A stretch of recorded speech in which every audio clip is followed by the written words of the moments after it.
resolution.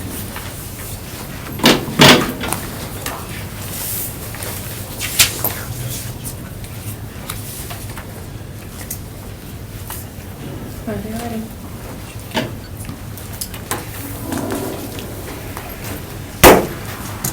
Good afternoon. Welcome to the Monday, August 7th meeting of the Green Bay Plan Commission. If anybody wishes to speak and hasn't yet filled out a sheet, they are located on the back table. I ask that you fill one out and give it to Stephanie. Thank you. The chair will entertain a motion to approve the minutes. So moved. Second.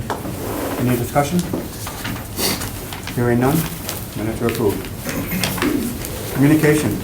Number 1, request of Alderman Joe Moore to review the planning ordinance with possible action. Recommendation refer to staff.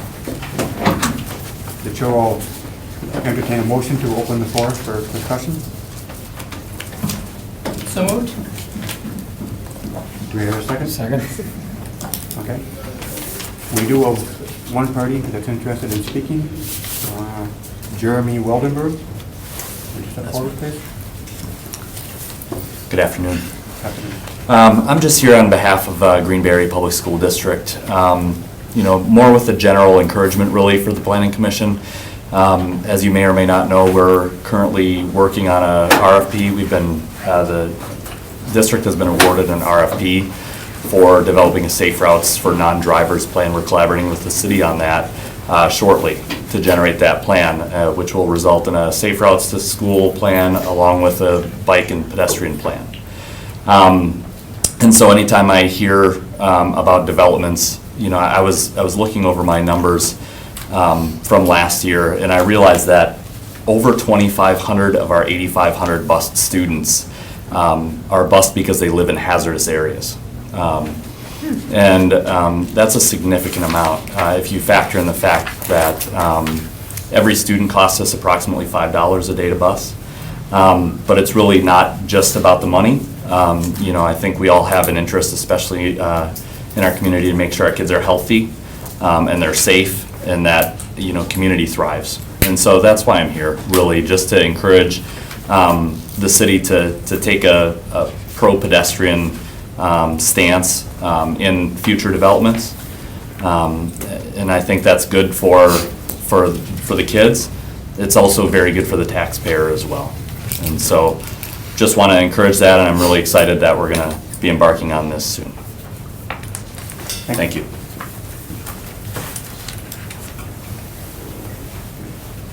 The recommendation is refer to staff. I could speak to it real quickly as well. So, I'm Alderman Moore. The reason I brought this forward, and it goes a little bit with item number 2 on here regarding the update on Grandview, is so outside of my role in City Council, I'm also a realtor.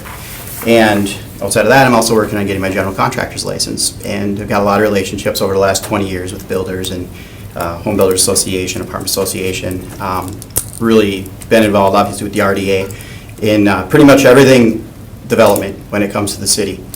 The Village of Lawrence, since we had approved Grandview, Lawrence has a new subdivision that had started since then and is nearly completely filled. There's only a couple of vacant lots left, and it's fully developed with $250,000, $300,000 homes and up. Same thing out by Spring Green in Howard, and now next year coming online right off of Willow Road in Bellevue.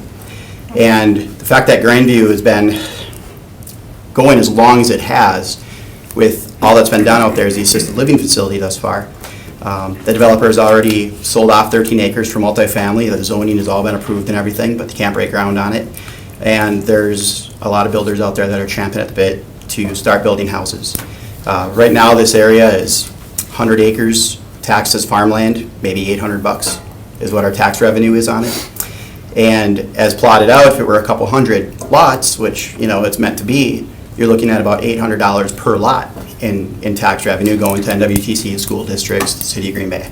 And what I had asked for was a review of the plating ordinance to see if we are being competitive, to see what we need to do with our time frame, to see how we can move this up and get things kind of expedited and going. Specific to Grandview, I understand there's some things going on with Public Works and the developer behind the scenes that we're going forward with, and they can't seem to get a few things resolved, but I think that this should be a really big priority for the city to, again, get these lots and built and get everything on the tax roll. I asked Ms. Hummel to review the ordinance. I've had some email correspondence going back and forth, and this is something she's actually been working on, trying to clean it up, keep it current with, the current economy, the current market where we're at. And then also checking with other local ordinances to kind of see that we're being competitive with how they develop their property and we develop ours. I don't know if you saw in the Press Gazette this weekend the article about how all the suburbs are booming and the development in the city. Look, there's not a lot of lots left within the city limits. And we need to have these options for builders to come in and do them. Part of this plating ordinance, during the council meeting, I had asked for the approval of a land donation without the development of the trail, and I think that got kind of turned into, I'm trying to eliminate sidewalks and stuff, and that's certainly, nothing to do with it. I did let Ms. Hummel know that as well. This has nothing to do with sidewalks, trails. This has to do with making sure that developers can get in here and get building, and making sure that we're doing everything on our side as a city that, again, friendly to the developer. Doesn't mean not making them do any work. It means making sure we're competitive with everybody around us and that there's a reason for them to come and build here. So that's the specific reason to this, and that should kind of address the update on number 2 as well. Thank you. Thank you. Yes, Barb? Alderwoman Dorff. So the reason that I'm here is just to talk a little bit about when builders do developers come in, and there are plats out there, and they call for sidewalks, that those sidewalks really need to be put in. And I just had incidences with people in my constituents in my district where to backfill a sidewalk, to retrofit it involves tearing up driveways or mud jacking or things like that when the sidewalk should have been in there right from the beginning. So I guess I'm just putting out this plea that, anytime you are able to influence getting sidewalks in and making sure that they go in, please do that, because it's really hard to retrofit them. Okay, thank you. I think when this issue was before the park committee and we talked about it at our last meeting, one of the issues was about whether the developer would get credit toward the parkland fees for the value of the land for the trail.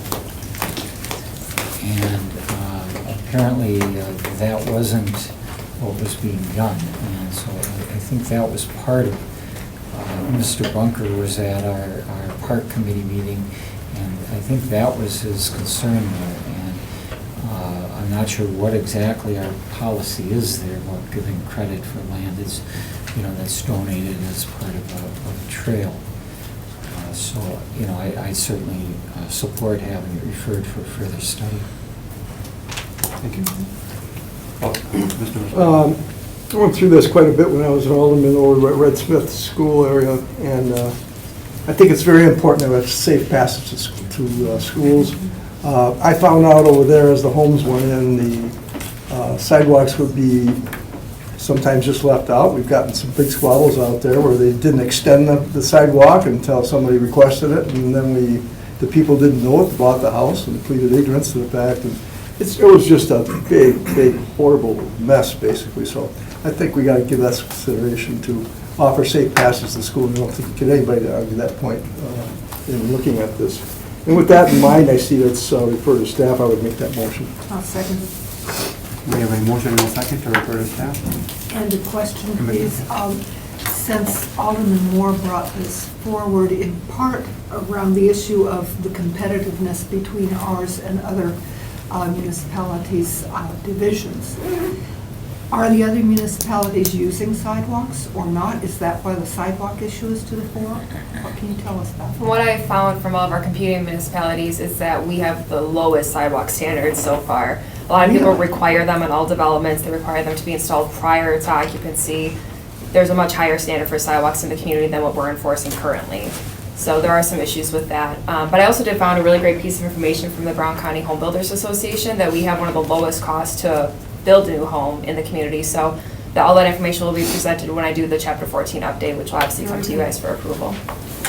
I was just going to mention, yes, Lawrence and Howard both require the sidewalks. In fact, in Howard, the sidewalks are all put in as part of the infrastructure when they do the streets, Yeah.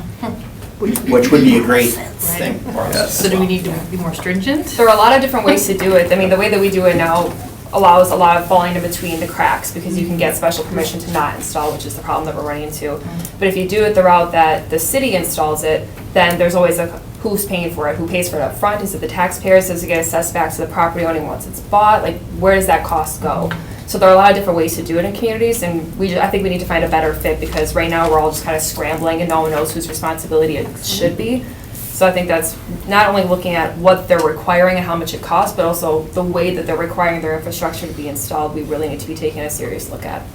So the study is not at all a threat to people who are concerned about having sidewalks, but in fact likely to move forward in figuring out how to do it more efficiently. I think there's the conversation about doing it more efficiently, but there's also a temperature in Green Bay that sidewalks cost too much, we don't want to do it. Yes. So we need to be really aware of that as this goes forward because it only takes a couple votes for us to have even less requirements than we do now. So Got it. we're doing a lot of data collection. Thank you. Is there any further discussion? All in favor? Aye. All opposed? Okay, motion passes. Number 2, request of Alderman Joe Moore to update the committee on the status of the Grandview Place development subdivision and next steps, including timeline and responsibilities on platting property. Recommendation, receive and place on file. So I do have a little bit of information for you guys if you want to take a look at the screen. So this is what was approved as part of the PUD process. So this is the entirety of Grandview Place. So far, all that's been developed is the senior living facility here, and then this is the portion that we'll be talking about next. So pretty much everything in this north corner. This is Oak Park Place, which was established earlier this year. It was opened. It is a senior living facility, assisted nursing and memory care. So it's open, going pretty strong. They did a pretty good job with the development. They still have to do the sidewalk installation, which they're going to be doing when Erie Road is redeveloped, and we don't have a timeline for that yet. So it is missing sidewalks right now, but beyond that, it's up and operational. The next piece of Grandview Place is the first plat that they're doing. So this includes a multifamily piece, a townhome piece, and single-family homes. So all of these lots here would be for single-family home development. These two larger lots would then further be divided into townhome developments, and then this large lot is for multifamily and then a stormwater facility. So right now, they're in the pre-final stages, which means they got their preliminary comments back, and they have to address everything from the pre-final to get to the final in which we're creating the lots. A couple issues that we have outstanding. We are looking for the park and trail dedication through Parks Committee, which I believe is now resolved from the council communication. We're still trying to figure that out with the wording. There are a couple easements that we still need for our sanitary sewer line. DPW is doing the street design for this, so for this road here, Rocky Arbor Trail, DPW is currently under the design phase of that. Once the design is finished, then they can finish up the stormwater management for the calculations that are required. We have to have a complete stormwater management design for the entire Grandview Place development prior to dividing any land. So that stormwater management piece is the huge issue that we're running into right now. Because it's kind of like, do you design the road, then get the calcs, or do you need calcs to design a road? And they both kind of play hand in hand. And since we're doing the design of the roadway, that's what we keep kind of running on a wheel here. Beyond that, everything else seems to be up to par. So they have everything else in place.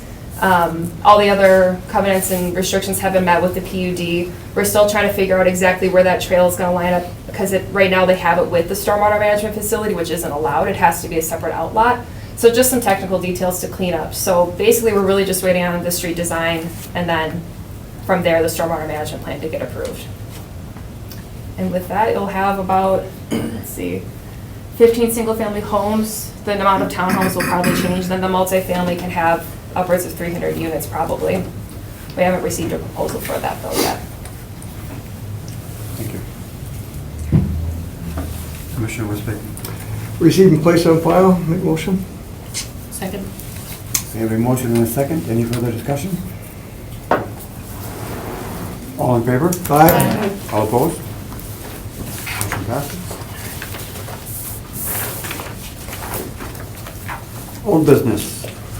Consideration with possible action on the request to extend the previously approved plan unit development zoning ordinance 13-16 for 1835 South Ridge Road, the northeast corner of South Ridge Road and Lombardi Avenue, submitted by Tim Keene, Keene Holdings LLC.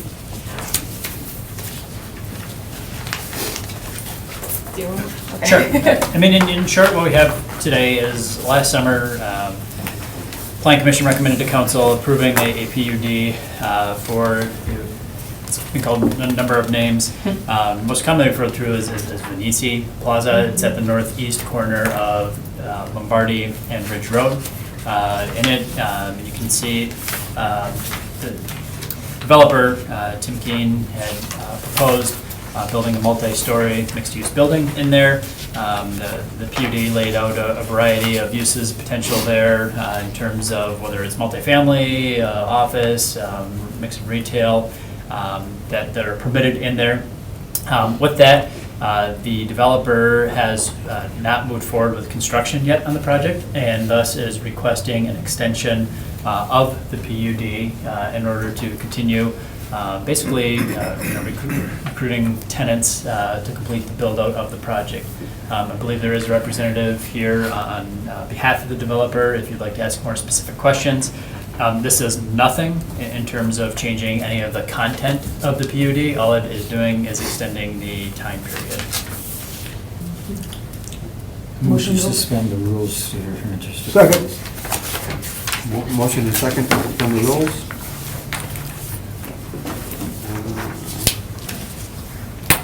Let's see, Cheryl Wolf, you wish to speak?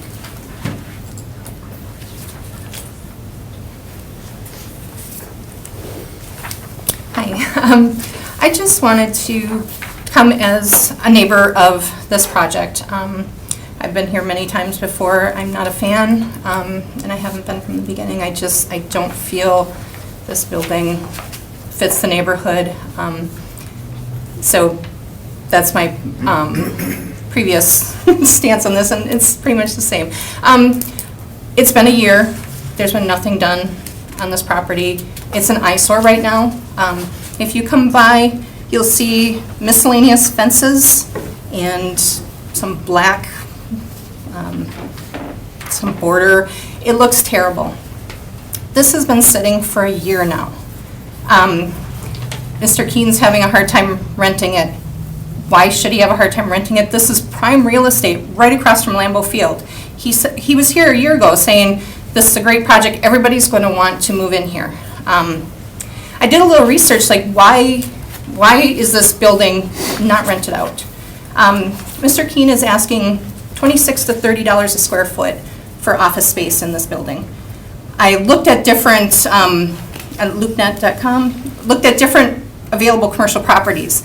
That's almost double what the average rate of square footage for commercial leases in town. It's even twice as much as the Watermark downtown. Prime real estate on City Deck. It's about, I believe, $12 a square foot. Location, there's an office building at 1400 Lombardi, a block further away from Lambeau, but still, you can see Lambeau, it's right across from the Titletown development. They're $14 a square foot. I just don't think Mr. Keene has a good plan for this building. Is it he's asking too much for rent? Is it the fact that nobody wants to move in to a building where there's a residential house in the middle of the parking lot? We don't know, but what I'm asking is just, we need to cut our losses. Enough is enough. This project doesn't seem like it's going anywhere. Mr. Keene has talked about his Margaritas property and his business there. What I didn't realize that when we were here a year ago, and what Mr. Keene hasn't talked about is his property on Ashland Avenue. 4 or 5 years ago when he purchased that, prime real estate, there was a quote in the Press Gazette that he has all these tenants interested in being a part of this property. and yet that property sits vacant. My biggest fear is this property is going to end up like the property on Ashland Avenue, an eyesore, directly across the street from Lambeau Field. Right now, it's currently used for Packer parking. All the blacktop's torn out, and it just looks terrible. It's an empty lot with a terrible border with porta potties in the middle. And that's what's happening to our neighborhood. You know, Mr. Keene said he wants to make some money on this property. Turn it back into residential, let him sell off the properties for party houses. You know, the houses on Shadow Lane are going from anywhere from $300,000 to $600,000. He could more than make up his money on that. So I'm here to respectfully ask you to not extend this anymore. We want our neighborhood back. Thank you. Thank you. Tricia Garrison?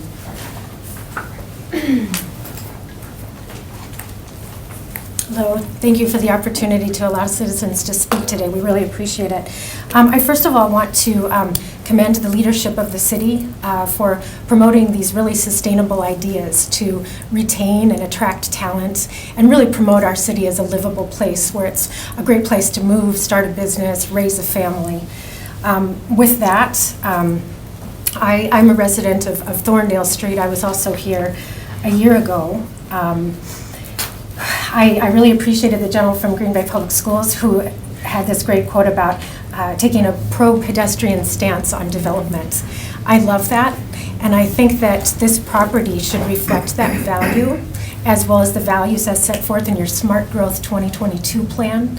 I think it's a very exciting, visionary statement for our town, the smallest town in America that's got an NFL team plucked right in the middle of a residential neighborhood. We should be very proud of that. And I kind of don't feel like we should give away the farm. The way that the tone that's set by this development will set the tone for all other development along the Lombardi corridor, and that's really the farm. We saw an article in the paper today that Green Bay values are lower. You heard other speakers today talk about how we're competing against other municipalities. I'm a big fan of Green Bay. I want to see the tax base grow. I live in Green Bay. I raise my family there. I have friends. I work there. I want the community to thrive, and I don't think we should give away the farm so quickly. We were here a year ago, and we very respectfully asked for a comprehensive plan so that all developments in this area could be cohesive and maybe go along with what Titletown is doing across the streets. I realize it's Ashwaubenon. It's kind of a shame. I'm kind of sad we lost that tax base, to be honest with you. I really am.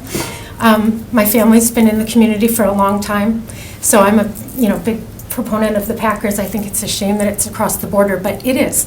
So how can we then, as a community, look to dovetail off of that and look to these wonderful goals set out in your Smart Growth 2022 plan? What happens on this property is in your hands. You are kind of in charge of the destiny of our community. This is really a legacy vote for you, because how this property goes, so will go the others along the corridor. And we haven't seen a comprehensive plan, what you intend to do. And I do want to quote, I'm a big geek, I like to read Twitter. So there was a fantastic tweet recently about parking lots by a leader in our community, and it said, "Generous parking requirements create asphalt deserts, sapping cities of vigor and beauty." I couldn't agree more, and I loved your pro-pedestrian stance comment about development. And I don't think we should give away the farm so quickly. I think we need to step back, and I think we need a comprehensive plan. What are you going to do on the rest of Lombardi? This is prime real estate. You heard Alderman Moore talk about what an exciting time this is for the remaining development to happen in Green Bay. This is the farm. This impacts all of us. This is bigger than the corner of Ridge and Lombardi. This impacts our entire city. And I, for one, would love to see whatever is happening here to be done in a cohesive fashion with what the Packers are doing. My goodness, aren't we proud of what they're doing at the Titletown District? It's first class. It's top notch. It's going to draw people from all over the United States, probably internationally as well. Don't we want the Green Bay side to reflect that as well, to be as good or better, at least go along with it, be cohesive? Again, in keeping with the goals as set out in your Smart Growth 2022 plan of protecting our natural resources, having a cohesive approach to development in conjunction with neighboring municipalities. So I would like to ask the commission, could you please give us a comprehensive plan? We asked for that a year ago. We're respectfully requesting that again. We would ask for that. I would also like to ask, as my neighbor Cheryl very eloquently pointed out, this property for a year has been an eyesore. It is basically a parking lot. That was not presented to us by the commission, by anyone. We were not told this was going to be a giant parking lot. And as it stands right now, the ordinance looking at parking in this neighborhood, you know, this neighborhood, it is the shadow of Lambeau. It's exciting, we all root for the Packers. But you know, this neighborhood also puts up with a lot of extra noise, trash, drunks, traffic, it goes with it. We're happy about that, we're happy to tolerate that because it's for the good of the city. But there is a parking ordinance that addresses that. We don't park cars on my family's lawn at my house, but all of my neighbors do, and I support them doing it. The ordinance very specifically states, this is 13-1704, use limitations for parking are for single-family or two-family dwellings. And this was given to me by Bill Lockery. And a year ago, we were informed by the planning office that parking was not to happen in this property during events and special planning. It wasn't supposed to be a giant parking lot. We were informed that last year. And yet that has become that. And so we were told that the ordinance, that it's okay for parking because single-family or two-family dwellings can do that. Well, this lot doesn't have single or two-family dwellings on it. It doesn't. So I believe that the intent of this ordinance to let people make a few extra bucks for their property taxes, putting up with the noise, the traffic, and all of that, they make a few extra bucks to park cars on their lawn. This ordinance is allowing those people to do that. The intent is maybe 6 cars, 10 cars. This is a 250 to 300 car lot. It also very specifically states residential vehicles. There are buses being parked there. So I guess those are two things I would respectfully request the commission address. What do you intend to do about a comprehensive plan? I would request that all parking be ceased in this lot for special events until you engage the neighborhood and present us with how this intends to be regulated. Trash has been there for days on end. There's runoff coming down the hill. No one has told us anything about when will this parking situation end. There are buses. It's added about 300 cars to the streets. The driveways on Thorndale and Frank are being used for those, including the bus. I have a photo of that if you'd like to see that from Saturday night.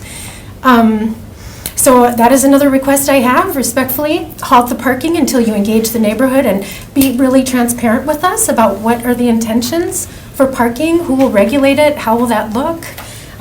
We kindly request that. I'd also like to go back to the kind gentleman from Green Bay Schools with his pro-pedestrian stance on development and go with that and piggybacking on that tweet about generous parking requirements, creating asphalt deserts, sapping our cities of vigor and beauty. I would like to request that, part of me wants to halt this development altogether, request that. Part of me really does. But I feel that we can work with this project. But I do feel that it's time for some of our concerns to be addressed. They hadn't been addressed last year, and another question I have for the commission is, I don't understand why it is that you rejected the advice of your own staff, your professional staff, that is, they're professionals entrusted with looking at the planning of the city. Last year, your staff recommended no driveway on Thorndale and Frank, and the commission kicked it up to the city council. You disagreed with the advice of your own planning department. From the beginning, they said no driveways, they didn't support that. So I don't understand kind of the philosophy, I guess, if you will, of the Planning Commission, if you don't take the advice of your own staff. That's another issue I'd like you to address. What is your stance on following the advice of your professional staff? Because they are very much proponents of your Smart Growth 2022 plan. So then a few other requests I do have for this development are that I would request this be a 3-story versus a 5-story. I feel that it's just too big. There's too many parking requirements. I like this pedestrian stance to development, and there's just, the parking lot creating this asphalt desert is just too much. So I would rezone. Yes? We're not looking to redo the PUD, we're just looking to extend the present PUD. I understand that. I just so- want to make my request for the neighbors, if I may. Yeah, we can do that. Thank you so much.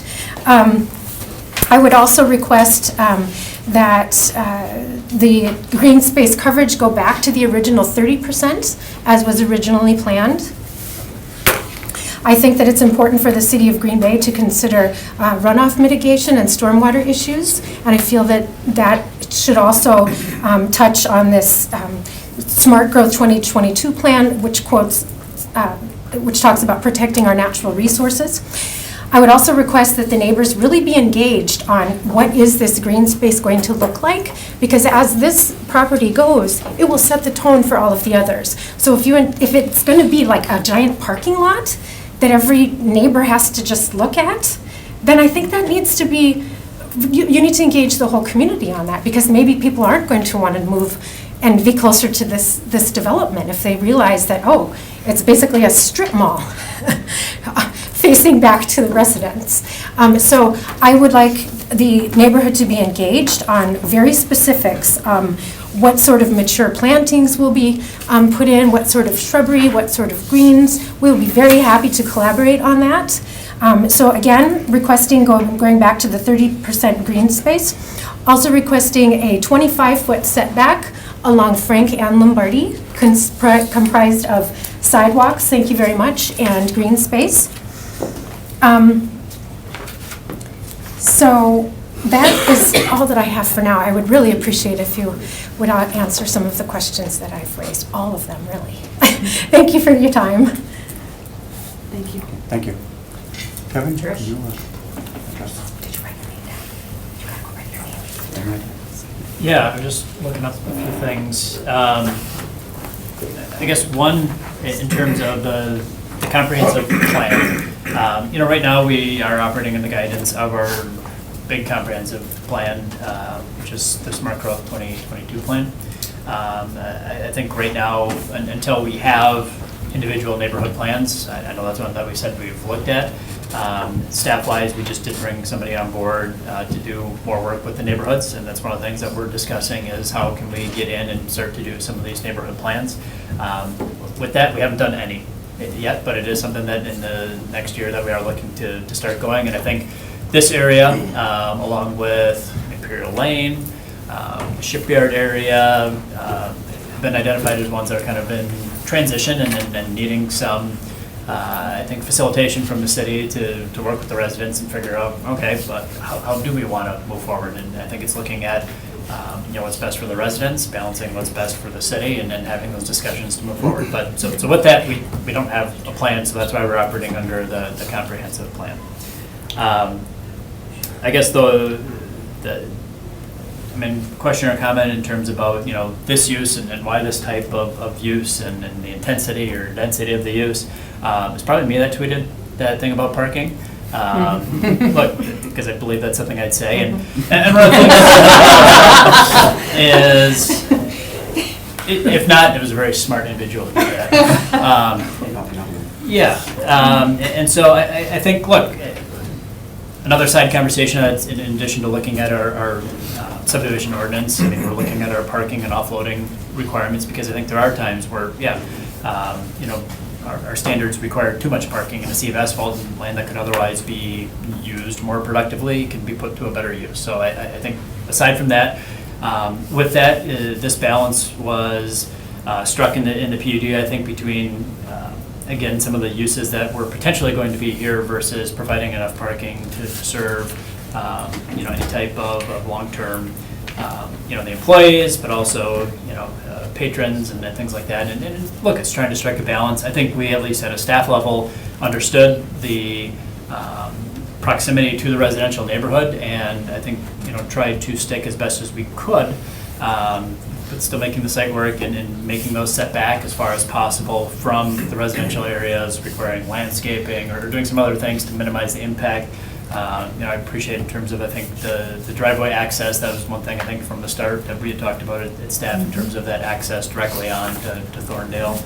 and sticking with that. With that, I think though, the use that we had put on there, I would look at and still support that type or intensity of use.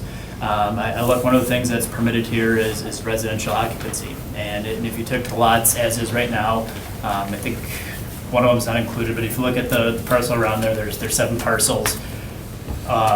You got 7 single-family homes in there. Look with the zoning, you could do some duplexes, so maybe 14 units. If you took in the rest of the block, the spot that's zoned commercially currently in Lombardi, and chop that up as well, all in, maybe you could get about 20 units on there. With that, in terms of having that density and that vibrancy and other things, I think 20 would be a very low threshold for, that, in terms of if this were to have more residential uses in it, I think it could definitely be more than 20, which when you talk about then being able to play in and balance what the Packers are doing in Titletown and Ashwaubenon and what we're doing in Legends District in terms of having that walkability, having that density of people there, they don't need to drive to go across the street and get to other places. So I think in terms of the intensity and why, one of the reasons that we're supporting the extension is to allow the developer time to continue with that higher intensity use. In terms, I can't speak for the developer in terms of what they're looking at for rents or what they want to move forward with, but I think they understand, look, they've taken a year, they've taken it out to market, and they've had some discussions with potential tenants, and I think they need to find the right types of tenants to make the numbers work, and in this case, that mix between retail and office, but then also residential, it's still putting that formula together that makes it work and makes it right.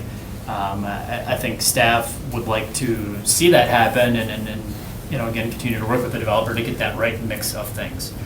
In terms of the interim concerns that you had, yes, initially there were some concerns about erosion control. I think we got to a place, erosion control. Thank you. When the buildings were first taken down, and taken down at a tough time in terms of late fall and trying to establish grass or other some types of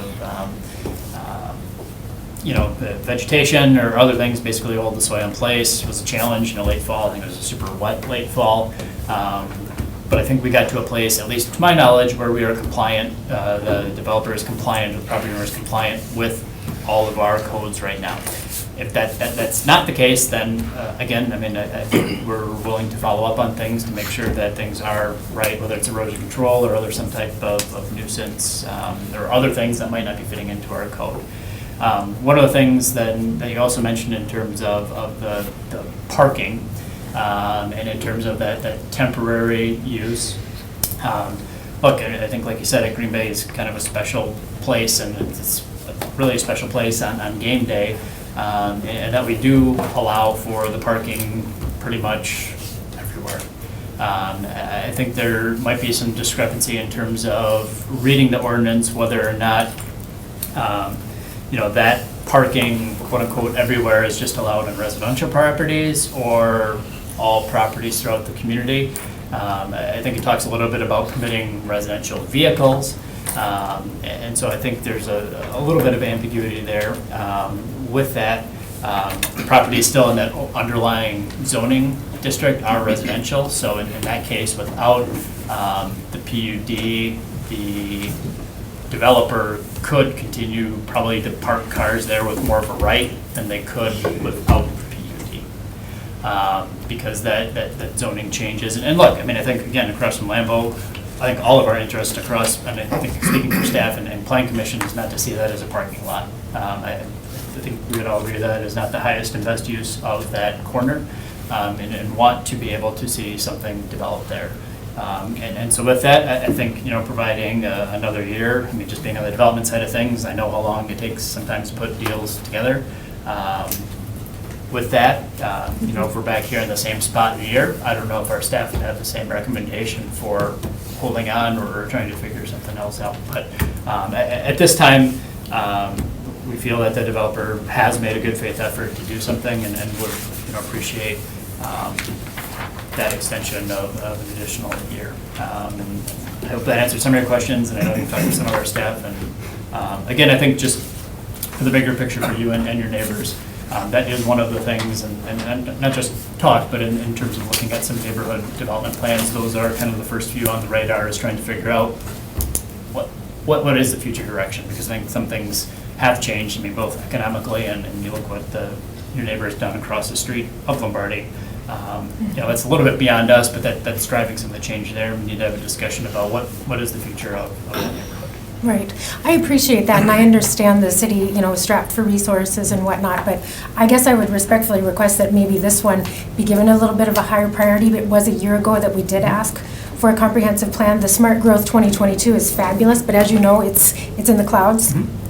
So we're asking for something really specific for this area, because I personally kind of feel it is the farm, and I don't want to give away the farm to the first one who comes without sort of scrutinizing. I believe you should look a gift horse in the mouth.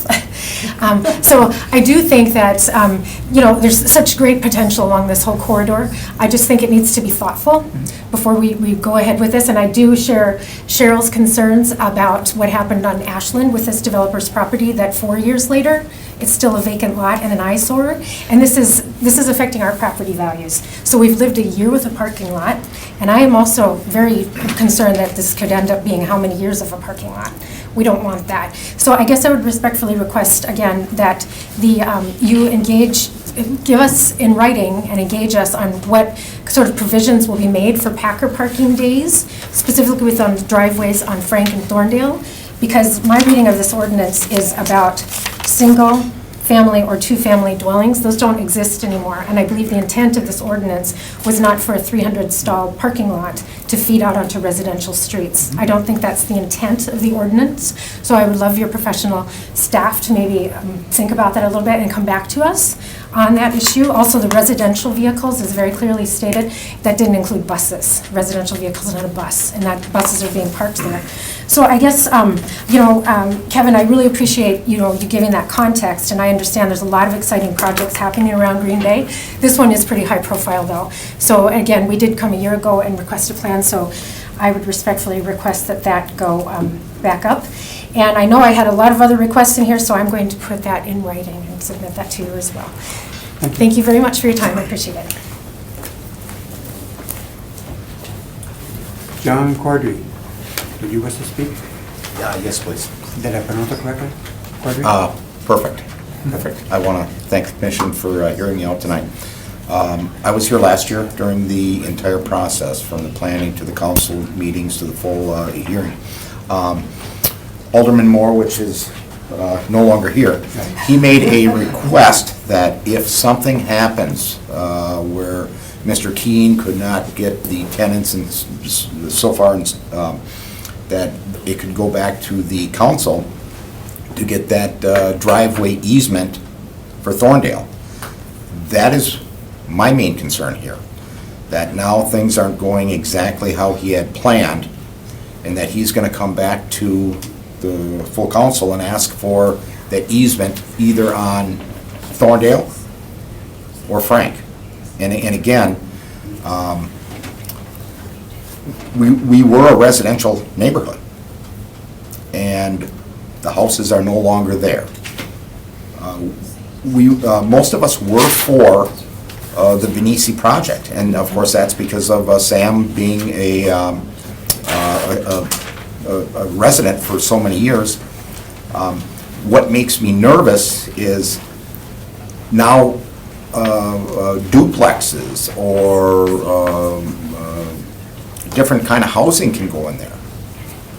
And it was approved for a specific building, excuse me, and now because of he can't find any tenants, or he can't get the thing going, it could actually go into different housing. So those are my two main concerns. Is there any, can I get some input, Kevin, as far as? At this time, we're just looking to extend the PUD. We're not looking to change it at all. Well, again, that's my concern is, after 1 year, Alderman Moore said Tim could come back to the planning or the full council and get a driveway on Thorndale.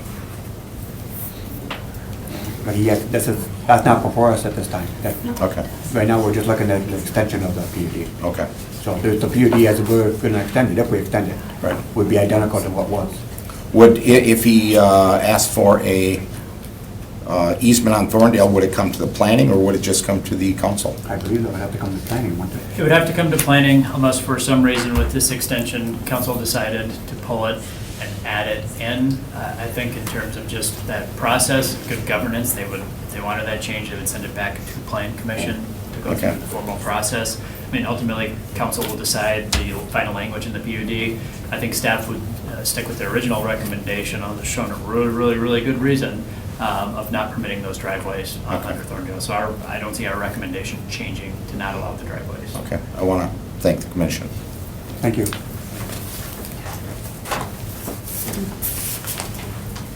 Scott Deering, you had said you did not want to speak, is that still the case? I don't need to say anything. Okay. I am in support of not approving that. Extension? Yeah. Okay. Sue Deering, also, Well, my daughter spoke very eloquently for me. okay. Tricia Garrison. Okay, No, I don't wish to speak, but I am against the extension. okay, thank you. Chris Terpstra? Well, I have a letter here from my neighbor. I don't know who I can give that to. He wasn't able to come tonight. I don't know if you want to read that or not. Thank you. It's very appropriate to the situation. And then I wasn't able to come when this was all set in motion. I worked a night job, and now I don't. And my house would be directly in line with this building that he's thinking about building. And I'm sorry I wasn't able to come, but I am so much against of a 4-story building, even if it's a 3-story building. I bought my house in '04, not to look at a building, but to look at Lambeau. And all those people that parked in my yard, yes, I park cars in my yard, I told them what was, everybody that parks in my yard asked, what's going on that corner? And I said, well, they're thinking about building a 4-story building there. And they go, are you kidding me? I mean, this is, I know you're just approving what's already been approved. I have, nothing to say. But I don't understand why the letters that came to me, 2 houses down from me, he doesn't get a letter. I don't get it. That it goes to 400 feet of that corner. That's who gets this letter. This affects everybody all over on that street, whether it's on Ridge, whatever, in Agnes, any of those streets. How does that letter only go out to people within 400 feet of that building? I don't get it. That just blows my mind. So I don't know what we have to do, what recourse we have, what we can go about, but I don't want that building. If you want to build a 2-story building, I'm fine with that. But anything bigger than that, that's an eyesore on that corner. I don't get it. I don't understand it. Somebody wants to make some big money, I guess, I don't get it, but on that corner, that should never be approved, never. And it'd be right, as I said, I didn't buy my house to look at a building. I bought my house there because Lambeau Field is there. I look out my front window and I see Lambeau. I don't want to look out my front window and see a 4-story building. So, and that letter from my neighbor, he's got 2 kids, and he's worried about all the traffic that building's going to bring. We got churches down the street, we got schools down the street, and these guys were talking about schools before. It's just, it's not a good idea. Lombardi is a split to our side of Green Bay, and that building's going to bring all that traffic over to our side of the street, so thanks for letting me talk. Thank you. Melanie Schomer? Hi, I'm Melanie Schomer, and I live 3 houses from St. Mark's Lutheran Church. Since Mr. Keene has been able to park cars in that lot, the traffic, he's using those Thorndale entrances that he's not supposed to use. They're just like little metal bike racks that get moved over. I'm close to Oneida Street. I'm 3 houses in. Traffic is backed up both ways, all the way down, coming from, Ridge Road, coming out his parking lot, and back of people trying to get up to Ridge Road. There's nowhere for anyone to even turn around, or get out of there. And a good example is Saturday night. It was family night. There was a family that was parked in my yard with 2 young kids, and I saw them coming back, and I went out to stop the traffic so they could cross the street. There was a gentleman in a maroon van, had to be going 50 or 60, and I yelled, "Slow down, there's people," and I had my hand out, and I said, "Please stop." And he got out and started charging me, and the lady that was in the van behind him got out and said, "Listen, you've been speeding all the way down Thorndale Street here from the Ridge Road parking lot." He turned, instead of turning left and going out on Ridge, he turned right and came down to Oneida. That was nowhere in that traffic study. It was going to be a 5 to 10 car increase. That's been a load of crap, excuse my language, from the time they started demolishing, working on blacktopping, then ripping the blacktop up, and now we looked at a year of gravel and straw, and now they do have some line parking spots, but then they planted grass. For what, I don't know. Because it's still an orange snow fence. Everybody's talking about the eyesore. Orange snow fence going around that property with little metal bike racks that can easily be slid over and all those entrances opened up. It has made a huge impact.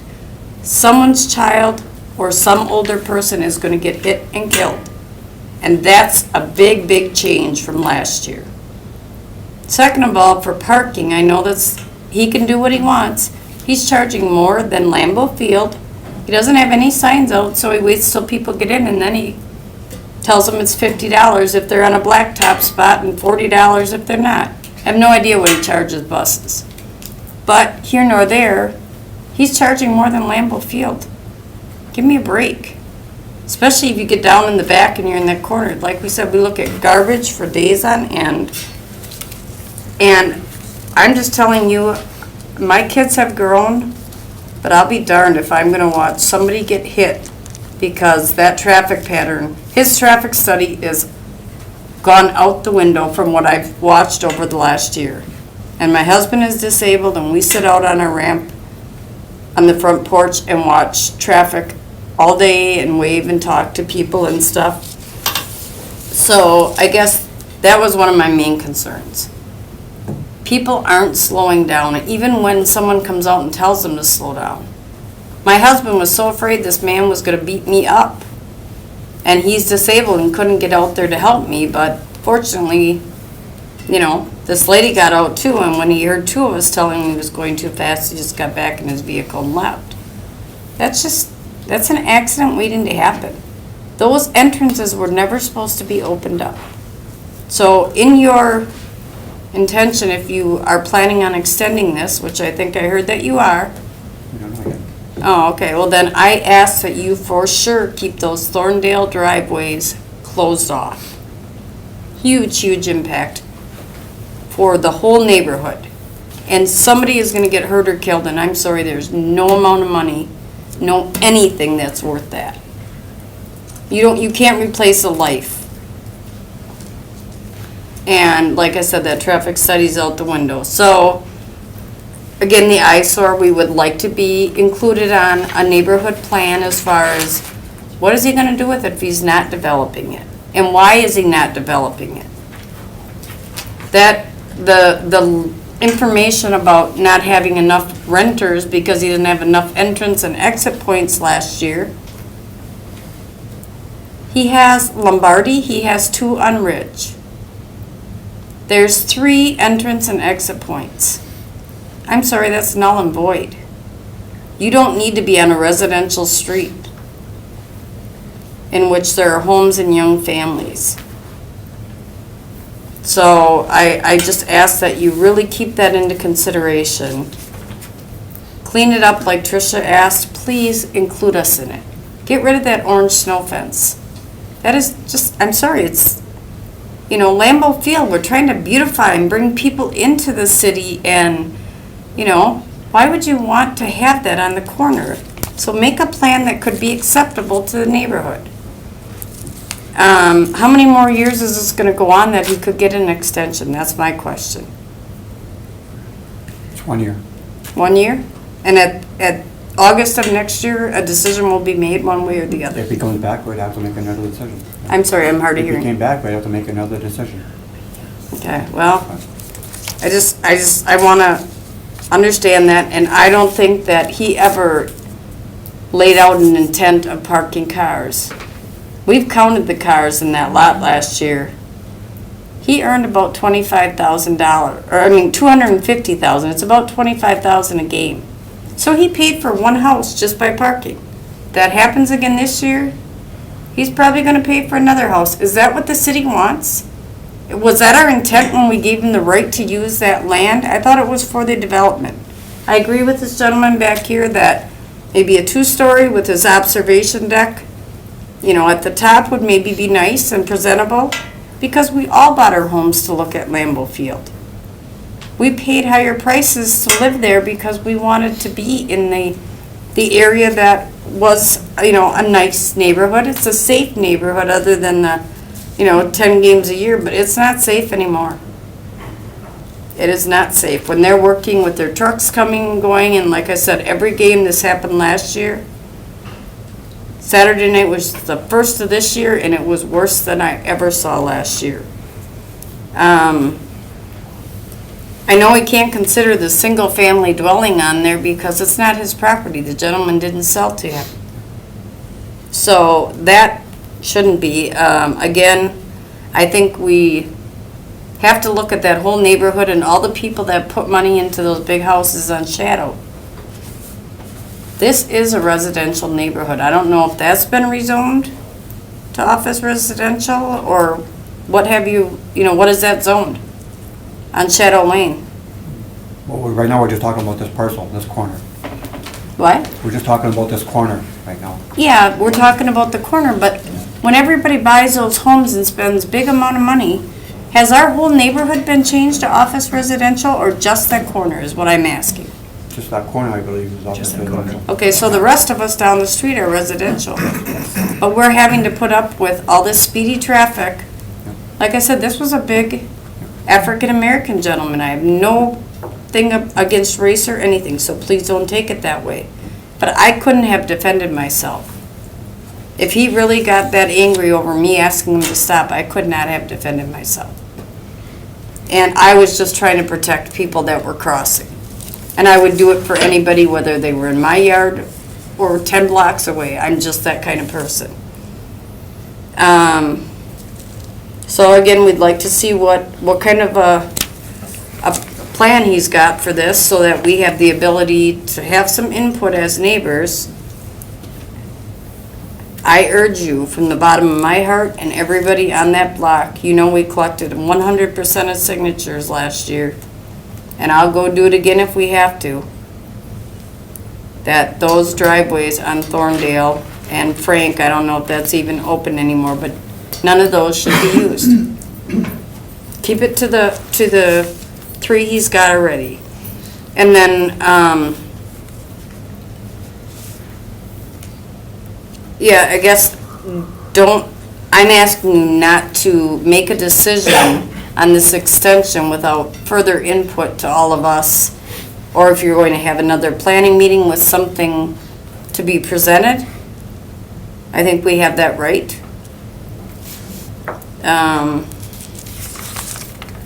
But mainly, I guess my big concern is I just think that it's just quite a ripoff that he just has parking and people pull in, not like the rest of us who say how much we're gonna charge, and then people come in there knowingly. I saw people last year, I walked up around there. That's not pertinent to this. No, issue. but they're stuck in there. Once they get in there, they can't get back out. And That's kind of like an unfair business practice or personal practice, if you will. You got them because you don't put a sign, they see it's close and nice, or not even nice, it's close. So just, I guess I'm really asking you to consider the neighbors, consider the people, and at all costs, do not open up those driveways, and make sure, if he has the right to park cars, they are coming out on Ridge Road and Lombardi. Because I'll raise holy hell with the city if I see one person get hit. So please, please consider the safety of the citizens. We know that the Packers bring in a lot of money, a lot of tourists. They shouldn't have to be in an unsafe situation. And then I guess maybe come back and do some more speed zoning or put a speed zone sign up down there. If you don't believe us as neighbors, put a speed zone sign up there and find out how fast this traffic is going. So please, please consider all of these ideas, and I guess that we'd like to share in it and see if we have some input, because it affects all of us. So thank you for your time. Any questions? Thank you. Thank you.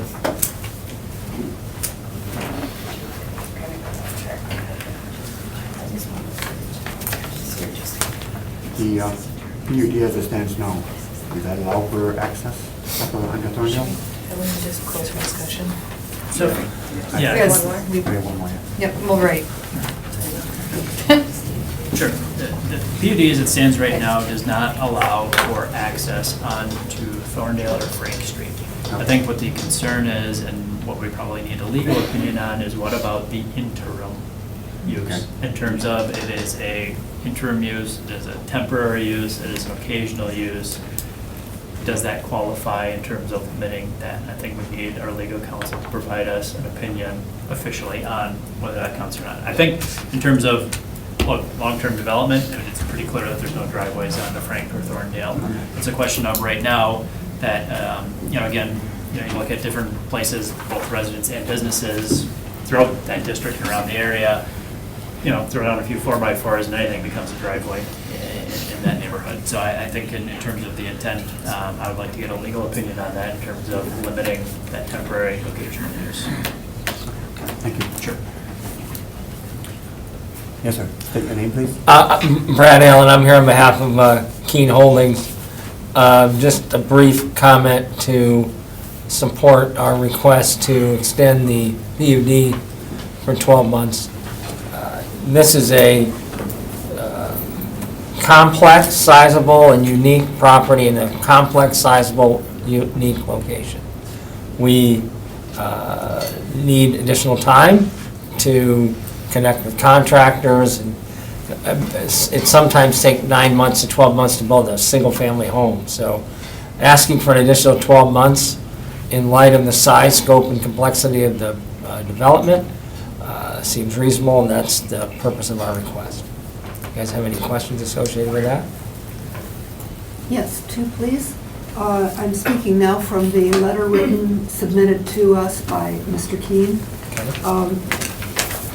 Actually, just one question to you, the others to staff, where he says the extension should allow us to coordinate and complete these remaining items over the course of the next 12 to 24 months. Are you anticipating that this will take longer than 12 months? I hear that as a major concern for the neighbors. I think in anything that we would do is, we have a 12-month extension, we will comply with the PUD and provide all necessary information to the Planning Commission in the ordinary course of the development.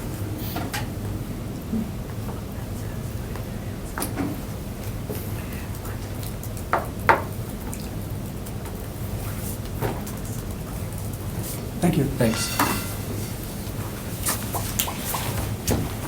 Alderman Ward? I get to go last. Hello.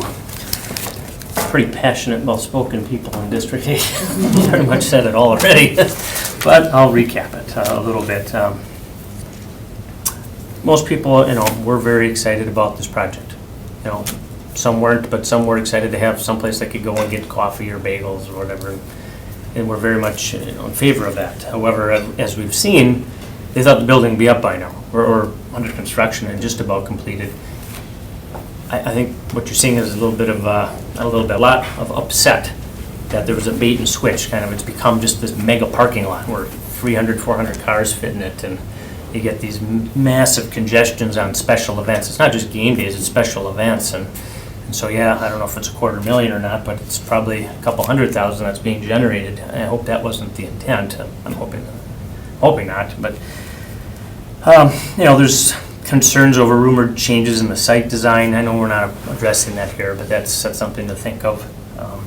want to reaffirm the no entrance on Thorndale, which I know I am a little bit of a pest to planning and inspections because always bothering you about people driving during game days, and I'm told, well, there's nothing we can do about it. So now we can.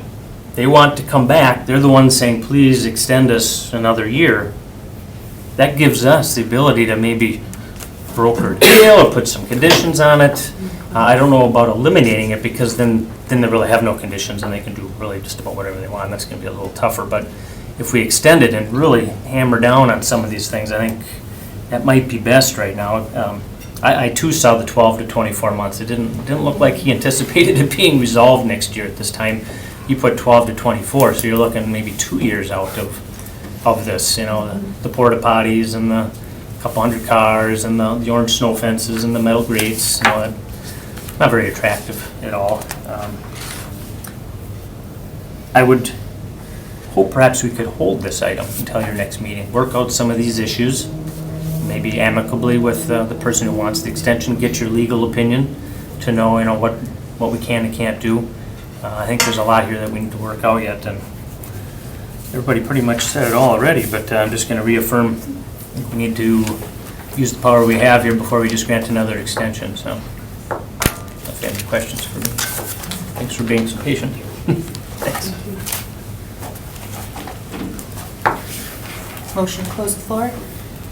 Second. Motion second to close the floor. Yes, Commissioner Hanson.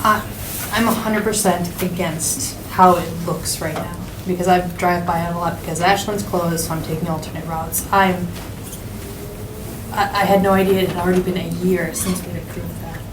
I realize big developments take time. I'm on the neighbor's side as far as the way it looks right now, the way it's impacting the neighborhood is awful. Right now, what we aren't here to talk about, though, is the site design or approving that, because we already did that a year ago. There were already the neighborhood meetings. It went through planning commission, it went through city council.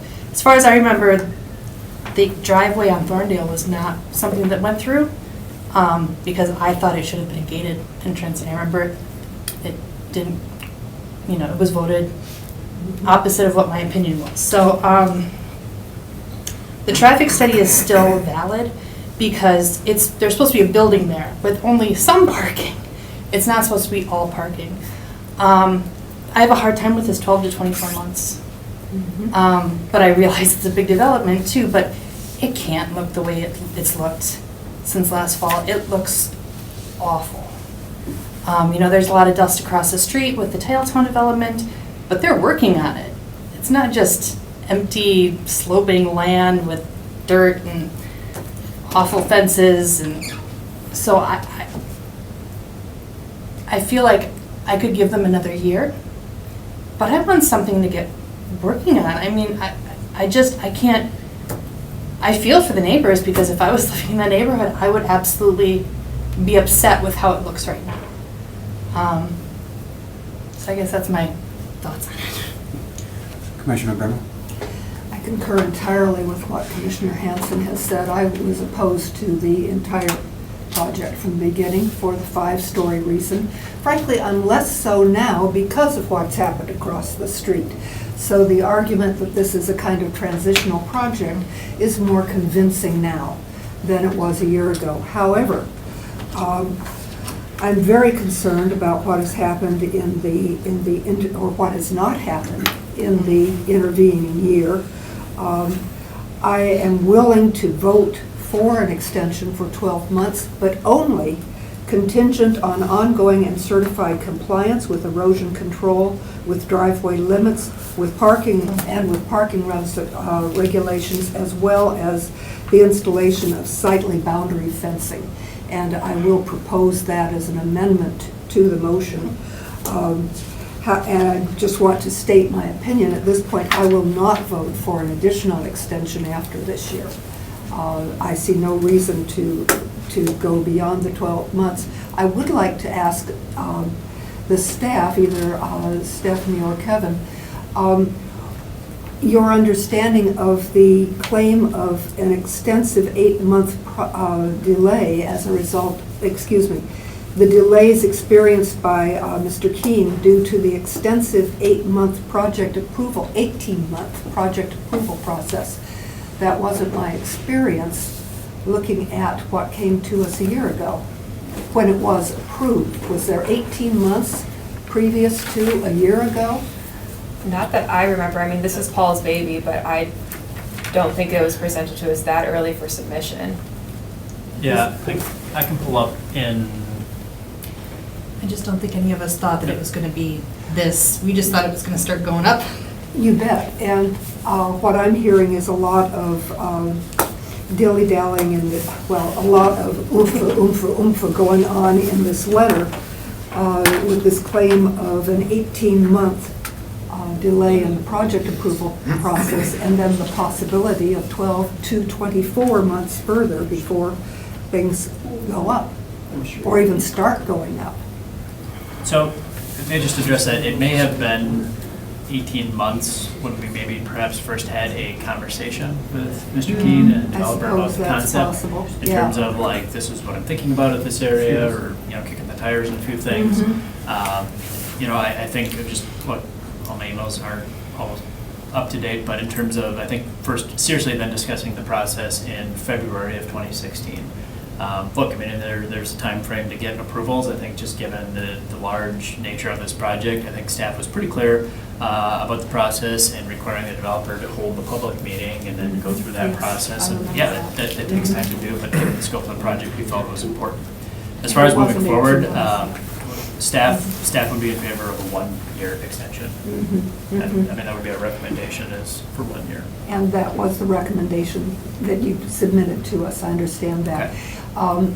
Could you say anything in response to the contingencies that I'm going to propose as an amendment? As far as contingencies for maintaining. Ongoing and certified compliance with erosion control? Sure. First of all. I guess two things. One, I mean, if you want to put a contingency that, look, we would have to do anyway.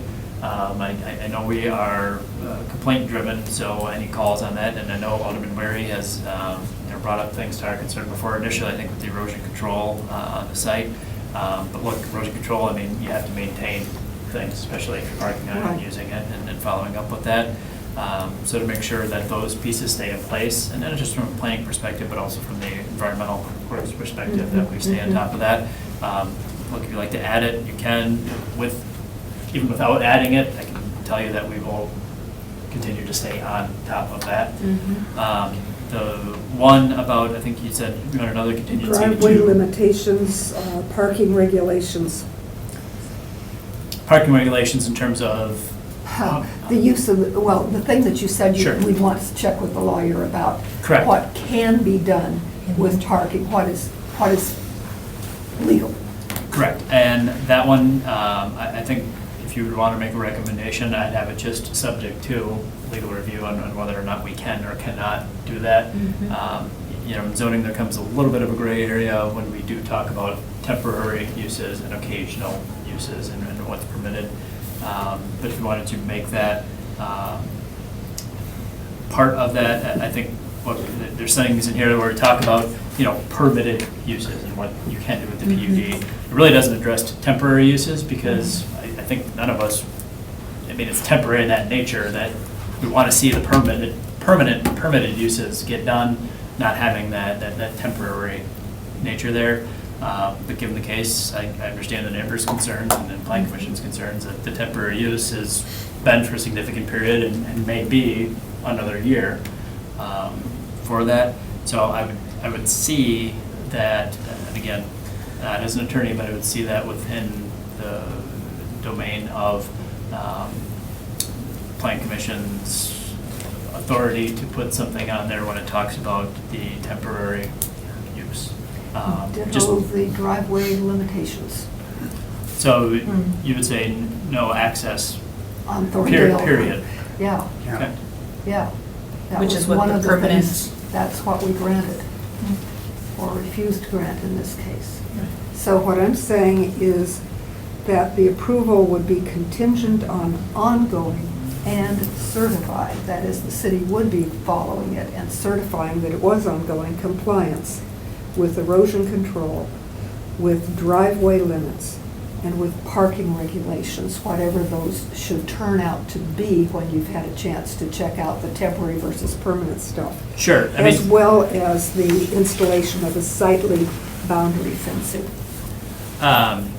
Just in short, with the parking regulations, we would probably follow what we do right now for game day, and that's basically people who are parking on lawn, you can't park over a sidewalk, you gotta park so far away from a fire hydrant, you gotta park so far away from a corner. I would just consider, we apply those citywide, applying those in the same situation here in terms of, I think those are created for public safety.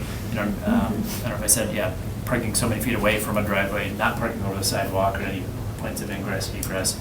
I think we just apply those like we do any others. And I think it's your question just in terms of the use, but then the additional point you're putting on is no access, period, on the Yeah, the driveway limitations, yep. They comply with driveway limitations. I want the neighbors to be assured that, in fact, whatever the regulations are, and I do understand we have to check those vis-a-vis the temporary versus permanent status of what we're dealing with here, that they are being followed. And I would add, as well as installation of a sightly boundary, that's going to be needed during construction as well, but it clearly is needed at this point in time.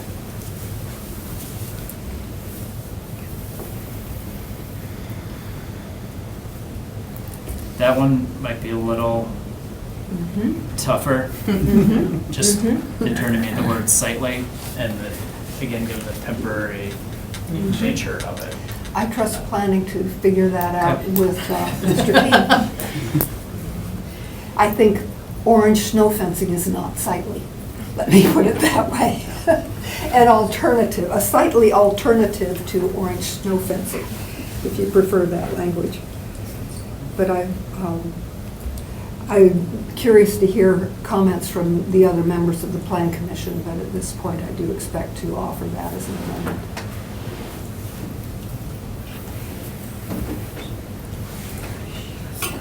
Jim down at the far right.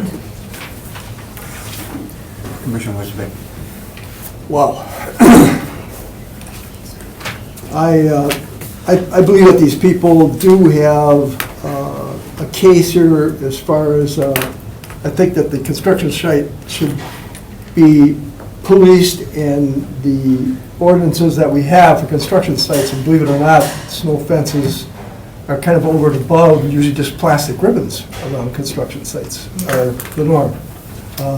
Are we going to change that whole ordinance, or whatever you want to call it, or whatever it is? Well, we just can't change everything. Yes, I'm disturbed about the 12 to 24 months. I got a big no down here in my notes.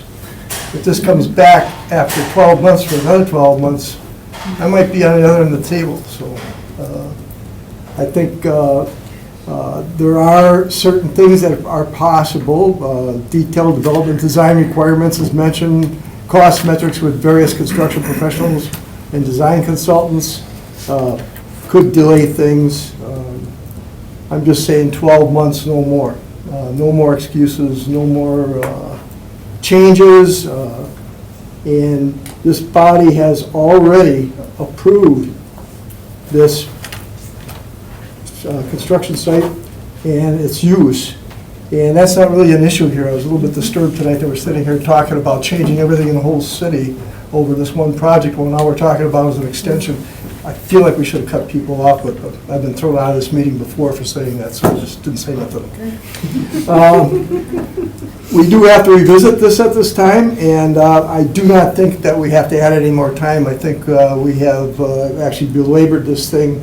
We should stand by what our original decision was, mainly for not only one reason, but the city already has a bad reputation with builders.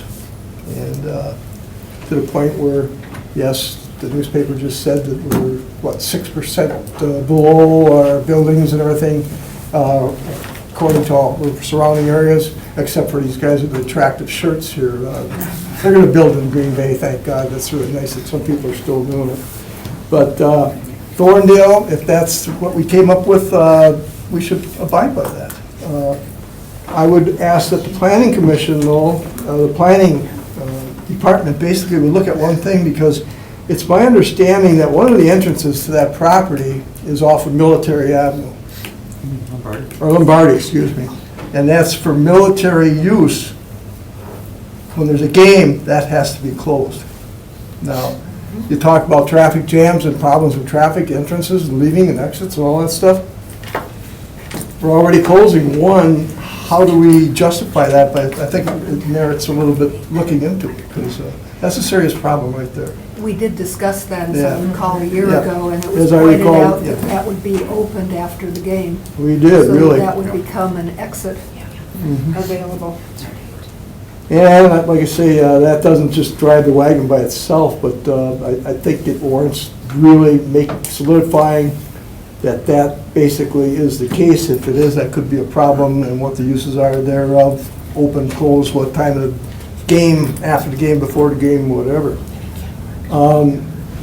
I will also like to say that when the Packers have a football game, or if there's any functions that go on, the whole city just kind of knuckles under. To think that anybody can, and there's some ladies here that mentioned parking on lawn. She said, well, I don't park cars on my lawn. Well, gee whiz, neither do I, but you know something? Living anywhere in the city of Green Bay, on Packer Day, I can park cars all over the place, all over on my lawn, even if people are buying them or not. And maybe that's something we should look at too. But I think this is pretty common, though, with the probably with the leagues and with the functions that we have throughout the United States. I think, as I recall, Wisconsin games are about the same way, and that just adds to providing adequate parking for people who are attending these things and making it easy for them to attend. Yes, there are some issues here. Yes, there are some grave concerns. Yes, I think the planning department could probably review some of these things as we go, but we're here tonight to make a decision to give them a 12-month extension in good faith. I think it behooves them to make a move. And boy, I'll tell you, it sure wouldn't hurt. As it goes, I think the people who are actually going ahead with this, hopefully, within the next year, behooves them to maybe clean up that site if it sounds like it's a complete mess.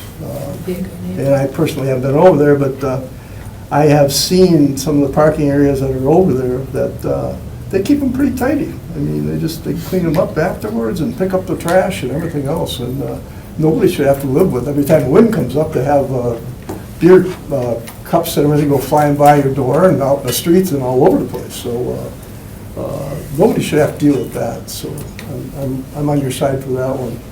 But as far as the business at hand tonight is to approve the 12-month extension, I would make that motion to approve it. Thank you. Thank you. I'll make it quick. My opinions on the PUD have not changed from last year when we approved it. It still is intact in that way. I think there's been plenty of concerns raised tonight in what is happening with the lot in the interim, which I would be in support of some amendments to this, however you want to write that up. And I think the petitioner should be willing to work with the city and the neighborhood as well with those amendments on there, if they truly are going to be working in good faith for this project. It would be, even if it's some minor changes, just to show that they're actually making an effort.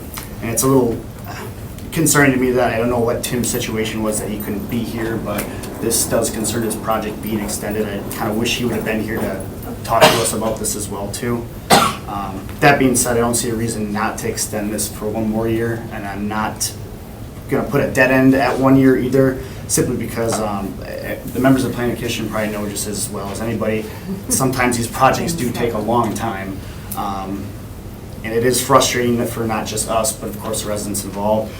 So I'm okay with giving them some time, and as long as there's progress shown between now and then. I don't need to see it building up, but they're making an effort, they're here, they're communicating with staff. I'm all for approval on that. Commissioner Hanson? Basically, so I was just, as far as the amendments that Commissioner Bremer had recommended, I know that things like the fencing, we can't really say we have to do this or that, but, I think putting forth that effort to be a good neighbor, because when you're upsetting all of the neighborhood, you're gonna have a lot of people coming to try to be against what you're doing. I agree to some extent, I don't wanna put a hard stop at a year, but I wanna see like at least half a building at half a year, or at a year.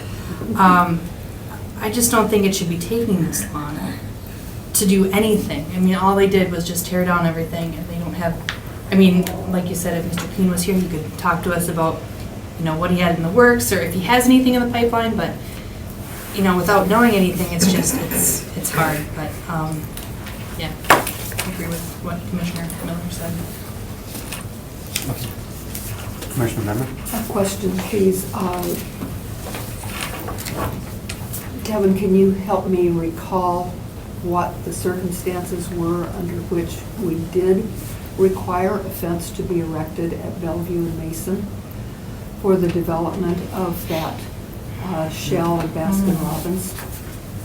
Because there was a similar issue with residents across the street from that when they started ripping things apart there, and there was no protection. Well, they demolished it without even getting the permits. Exactly. There was that minor detail too. But there was a fence put up. I think, and if I can dig back in, the reason for, regardless of the jumping the gun, the reason for the requirement of fencing was a health and safety concern. I don't think we could have dictated like what type of fence they put up, but they needed to provide some type of barrier between an active construction site and basically a residential neighborhood. I think the other point in terms of it would be hard for us to dictate what type of fence is going up if it's otherwise customarily used on a construction site or for somebody else could use it. It'd be hard for us to place an additional burden if, again, the intent is for a temporary use. I get where you're coming from, and I think, look, there's some other things we can do in terms of like working, in terms of making a good neighbor. I think out of the amendments, that one would probably be the toughest to get through, but I think, look, in terms of the amendment about the compliance and access and parking standards, I think those are all fair game. So maybe if we substitute the word appropriate Kevin, if I for may. sightly on the boundary fencing. Sure. Yeah. Yeah, if I may, I'd like to shed some light on what she's talking about there. I think this brings into light that the construction barrier is actually there to actually signify this is a construction zone, so that people don't go in. The case in point was, the gentleman was out of town, and he had hired this contractor to get going and told him he's going on the project, and he didn't realize that he had to do that for some reason, which I found hard to believe at that point in time, but that's what was transpired there. Like I As I said, recall, Jerry, that was the demolition. yeah, well, as soon as you start, you gotta have the barrier of the construction zone set up so that people don't stumble into it. I've got one out by me right now, it's just plastic, and that qualifies. It's a 4-foot piece of plastic, it wraps around the whole property, and if you go into that area, now you are in a construction zone, liabilities, I'm sure, would have something to do with it, so. Okay. Thank you. Well, I'll just throw out a couple of comments here. We have ordinances to protect the public for things like erosion and construction sites and other things. It seems to me, when you look at this, if we were to deny the extension of the PUD right now, that's not going to solve the problems. It's just not going to solve anybody's problem here. And, I understand the parking issues during Packer games and traffic all coming out there, but, when I was at family night and I walked through that neighborhood, going back to our car, and but on so many properties, even residential properties, the cars don't necessarily exit in the driveways. I mean, people set up little wooden ramps for cars to go over. It's not just about driveways, we've allowed all kinds of access for cars to get in and off of various properties. So I don't know, I think when I look at this, we don't want to revisit everything at this point that we did a year ago. It seems to me that the Plan Commission and the council, and it wasn't unanimous, but the Plan Commission and the council supported a development on this site, and we had the term spelled out in the PUD, that we should grant that 12-month extension. And at the same time, we should ask our staff to vigorously enforce our ordinances, whether it be erosion or parking or fencing. I don't know that we can we can just come up with off the top of our head with amendments that we want to put on the PUD. Typically PUDs are things that are negotiated with the city staff and the developer. If we want to make some amendments to it, I think we have to kind of refer it back and let that occur. But we've got a PUD here that expires on August 16th. So if we delay it, it's just going to delay it further. Obviously they can't move ahead trying to secure tenants or any of those things if the extension of the PUD isn't something that they know they're going to get. So I don't know, all things considered, I'm going to support the motion to grant the 12-month extension, but I ask that our staff inspect the site and ensure compliance with the city's ordinances and requirements. Does that make sense, Kevin? Mm-hmm. Is that a second? Is that something that's complete drill? Yeah, I'll second it, and I guess I'll make that motion after we, unless, can we amend it to include that? To grant the extension, but instruct our staff to inspect the property and to vigorously enforce our. I think I was leaning towards that. I probably didn't define that, but I definitely think we should take a look at it and try to make it more, what should I say, appealing to the neighbors instead of upsetting everybody. They did have an awful lot of things that they would love to get listed, but I mean, there's so many things you can just possibly do without actually stopping people from building or constructing. But I would take that as a friendly amendment. Okay. Yes. Did your motion include the amendments proposed by Commissioner Brennan? Yes. Well, she did have a whole list there, but I would like to have the planning department please look at that list and if nothing else, maybe send us a note or something as to what you found, what your findings are. I don't think it's necessary to write the whole book on planning here tonight, and I think that's kind of the way we're heading. So let's see what we can enforce, and if there are issues that can't be enforced, we can deal with this at the city council next week. Okay. And maybe we could have that research between now and then.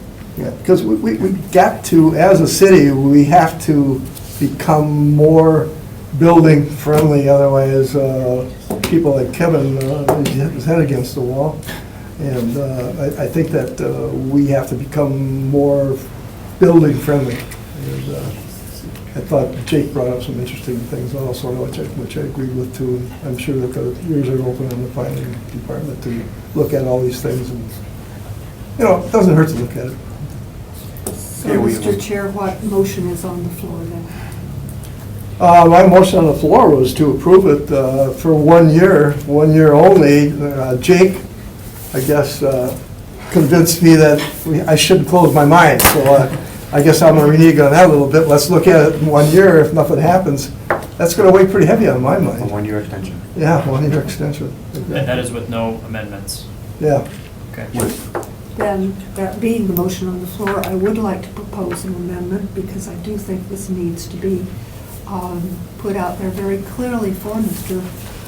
Keene, that that approval is contingent on, and none of this changes anything in the PUD, contingent on ongoing and certified compliance with erosion control, which is in the PUD, parking regulations, which is in our ordinance, driveway limitations, and I would point out, these are no longer single-family residential lawns. This is now a PUD. I believe we ironed that one out. Thorndale As is well as the closed. installation of appropriate boundary fencing. Thorndale is closed, and the PUDs you mentioned are standard. And Well, of course, we go by all standards. Excuse me, I'm proposing an amendment. If there's a second to the amendment, then we can vote on the amendment and go back to the Okay. original motion. All right. I will second that amendment.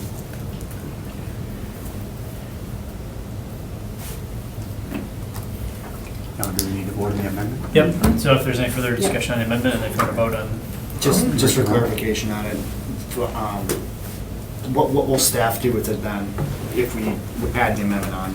So you're looking to, I want to be clear, amend the PUD or add contingencies? No, I am looking to amend the motion to approve the extension. Contingent This is on- all about the extension. That staff looks at, one, how we enforce game day parking regulations, two, prohibiting Thorndale and Frank access on game days, and three, the installation of appropriate fencing.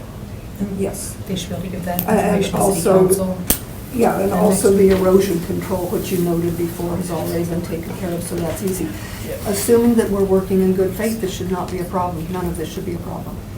And so what I will also do, just so it doesn't necessarily have to be a part of the motion, I think there, between Plan Commission and neighbors, I will take that as a formal complaint and just forward that on to our housing and zoning inspectors to, I'll notify the developer, the applicant, and then just so they have a heads up in terms of cleaning things up, but have our department follow through on that, so. Should like, I think the testimony there is amendment enough to get pass, there. I think that would be an entirely appropriate way of dealing with it. Okay. And just for clarification for the neighbors, so for inspection, it's complaint driven, correct? So if they have issues with Correct. litter or things of that nature, they should be contacting housing inspection. Correct. You can call, yep. Yep, call the city and we'll get it in the queue Housing and get it looked at. Yes. Yep. That's I interesting. think two. Okay. We have a motion and a second on the amendment. All in favor? Aye. Opposed? Okay, the amendment to the motion passes. Then we actually go back to the Now we actually original go back to the original motion motion? with the amendment. Yep. Any further discussion on that?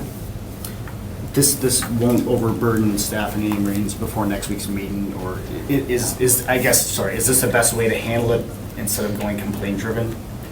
So, look, I'm taking this as a complaint. I think with these three things, I will at least provide city council an opinion from our legal staff and in terms of whether or not, how enforceable these contingencies are, and report to council, report to planning. But as far as, yeah, regardless of the contingencies, the notification that we need to go inspect it, that'll be sent. That'll happen. Thank you. Okay.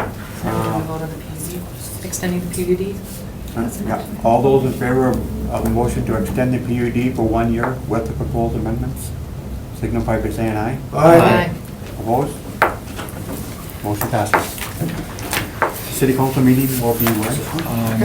Next Tuesday. Next Tuesday, I don't know if we do that. 15th. No, the next Tuesday would be 15. 15. and this will come before city council on the 15th at 7 o'clock on the second floor. Thank you. Yeah. Thank you. Okay. Item 4. Consideration with possible action on a request to approve a conditional use permit for a surface parking lot at the 3000 block of Finger Road, submitted by Bob Mock for Engineering. Thank you. So we reviewed this at our July meeting. We did a rezoning of this area. This is for Uncle Mike's Bake Shop. So you're looking at Challenger and East Mason intersection here with Finger Road to the north. This was already, we had the comprehensive plan redone, I believe earlier in 2017 for medium intensive retail, and this map hasn't been updated yet, but the last meeting we rezoned this to neighborhood commercial. So with that, with the development, as you might remember, we had some different issues with the floor area ratio being in the neighborhood commercial center. So what they were looking to do was to try to figure out a way to kind of circumvent that, to be able to have the proposed site plan that they had, which is in your packets, but also make that, to go along with the neighborhood commercial center. So the first option would be to take it to our Board of Appeals to get a floor area ratio variance, which they likely would not have been eligible for since there's no hardship because it's vacant land.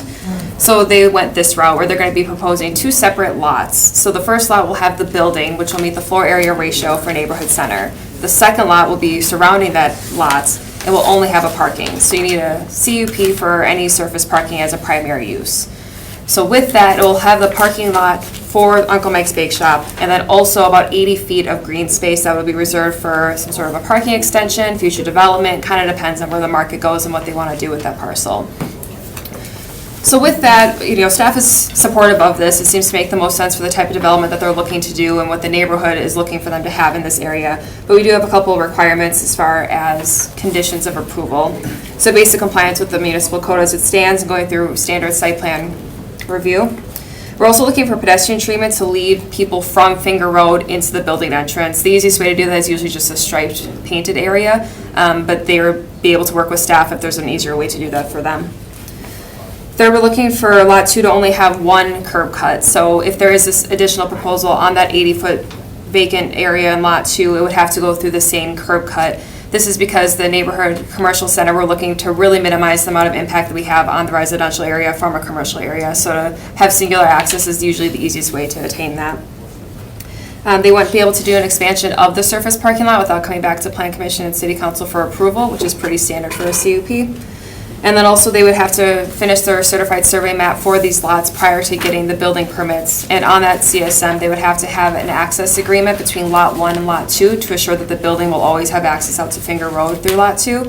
And then also with that single curb cut requirement being added onto the CSM.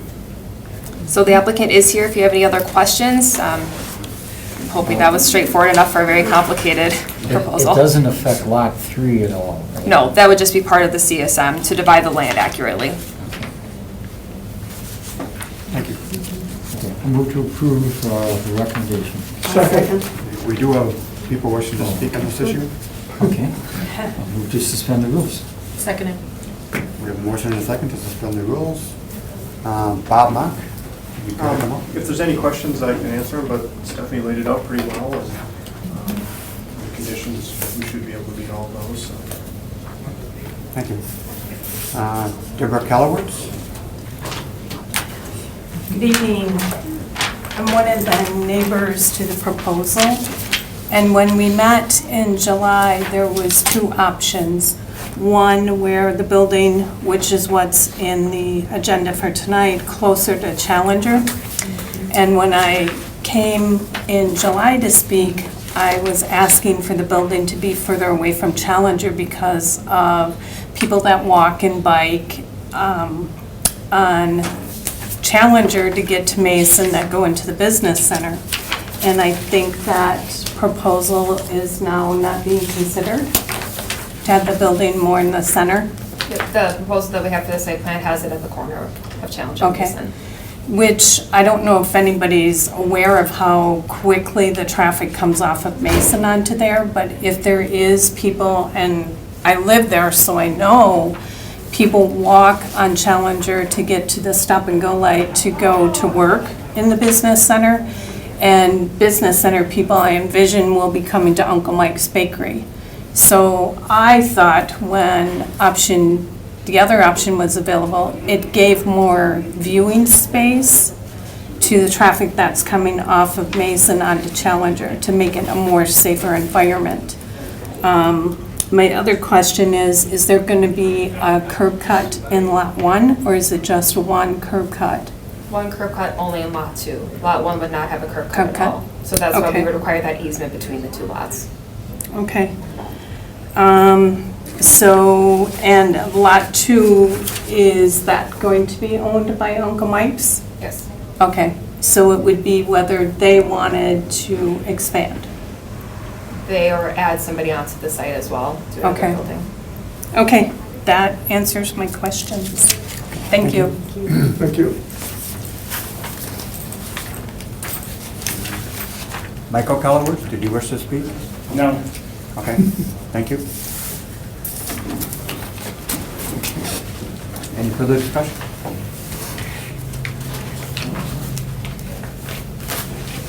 The chair would entertain a motion. Yeah, we have a motion and a second on the floor. Move to approve the staff recommendations. Second. We have a motion and a second to approve the recommendation. Any further discussion? All those in favor of approval? Aye. Opposed? Motion passes.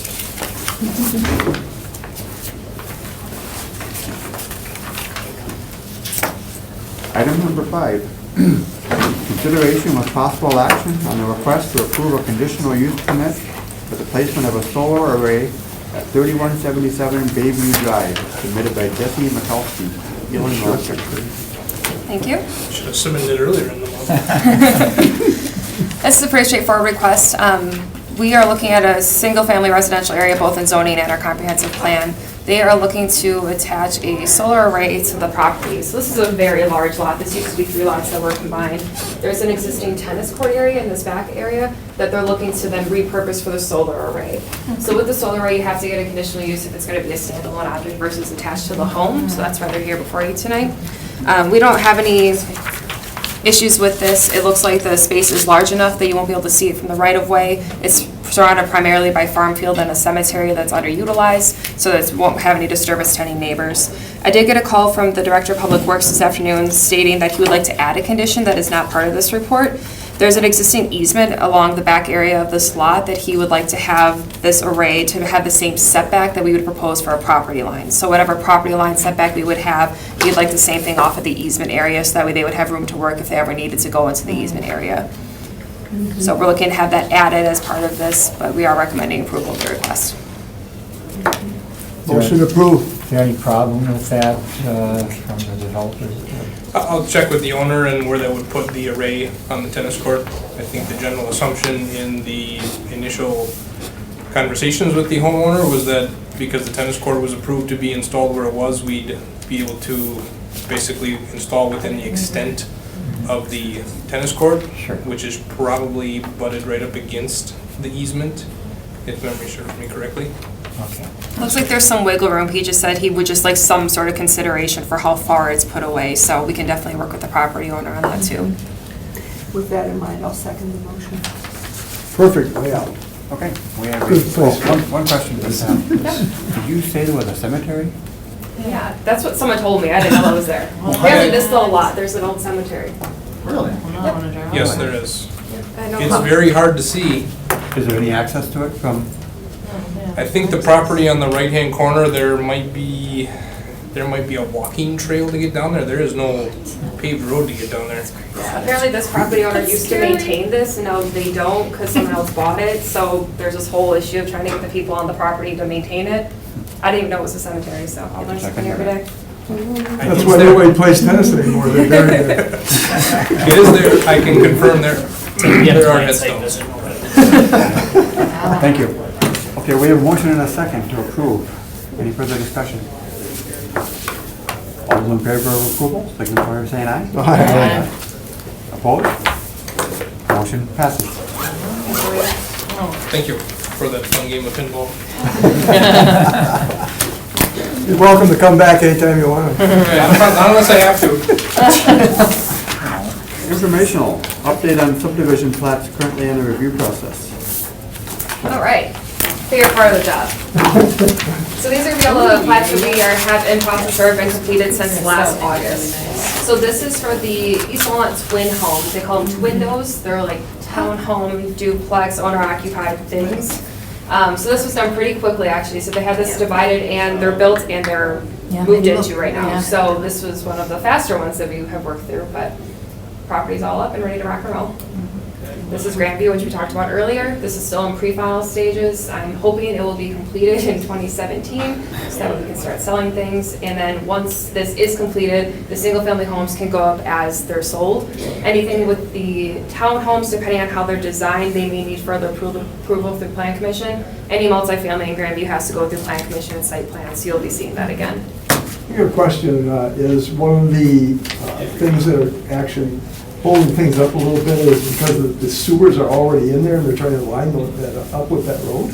They're trying to do something with the sewers where it has to be brought down to finger, and apparently we're missing some portion of an easement required for We that. saw that coming way Yeah. back then. Yeah. So it's still an issue That's- because there are two different property groups that are involved in this ownership, so it's a little complicated. But God willing, this will be done soon. The Preserve 3, the Preserve is selling like crazy. They are already going into their phase 4 of this. So 3, this was, I believe, 34 lots. It was already completed. They're already selling some of the lots. This is a pretty easy development. They sell them just as fast as they divide them. And they are having a ton of installation here. Almost all of this is built up right now. Most of this is built up. And then a little bit back in this area. And they all have sidewalks, which I'm happy to report. So everything for phase 3 and phase 4 will be on both sides of the road. Phase 1 and phase 2 were only one side of the road because they have the cul-de-sac areas. And this is Excalibur the Third. This is out by, is that Red Smith? So that's this little area here that was not completed before. So they're just looking to do the extension there. That is going to be 8 lots, single-family homes. That should be done probably next week, and then from there they can start selling the lots and doing the improvements. And the last one is the Navarino Townhomes. This was a condo plat. Those are usually pretty quick to turn around. We only get 10 days to review them, so they're really fast to go through. This has not started yet. I'm not even sure if they pulled permits on it, but they did get the division approved, so they could do 5 units here. That's at the corner of Stewart and South Jackson. They did start. Good, then I really hope they pull permits. And that's that. Thank you. Good job. Director's update. Sure. Just update on council actions, last council meeting, July 18th. We still have one leftover meeting from our Monday meeting. That was zoning code, looking at request by Alderman Nicholson, review the ordinance that deals with public limited dwelling. That got accepted, so moved on with that, and that was just to receive, place, and file. And then from the Monday, July 10th meeting, that went there. Received, placed on file the 606 South Broadway, the rezoning for the CUP for the shelters. You know, that project got pulled. They upheld denying the variance on the subdivision planning ordinance for 1121 Elizabeth Street. I think that was the trailer court, the trailer park. Approved the rezoning 1621, 1627 Main Street from GI to general commercial. That was the front part of the lumber place to allow for some commercial development that moved forward.